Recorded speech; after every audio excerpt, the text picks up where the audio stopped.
question I get asked a lot as a criminal defense attorney practicing in California is if an officer asks you to take field sobriety tests, if they suspect you driving under the influence, do you have to take those tests?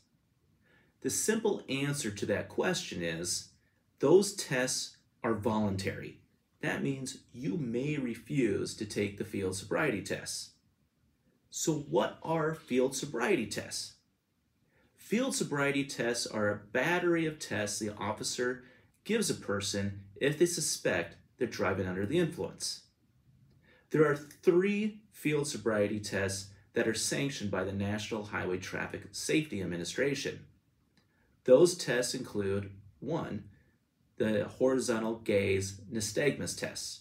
That's the test the officer conducts where he puts a pin in front of your face and asks you to look at the pin. They're looking for flutter movements in your eyes. The second test is the one-legged stand test. That test is when the officer asks you to stand with one leg up in the air and count to yourself to 30.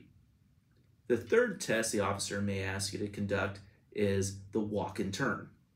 That test is when the officer asks you to walk in a straight line, one foot in front of the other, and then turn on step 9. But the officer will tell you which direction to turn prior to taking the test. The thing to remember is these tests are voluntary. And also remember, this is not a pass-fail test. This is a subjective test the officer is conducting to develop probable cause to build their case against you for driving under the influence. So one thing you should remember if an officer asks you to take a field sobriety test, that is, these tests are not going to help you.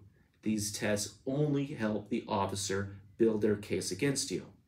So when an officer asks you to take a field sobriety test, you can and you may decline this test. Thank you.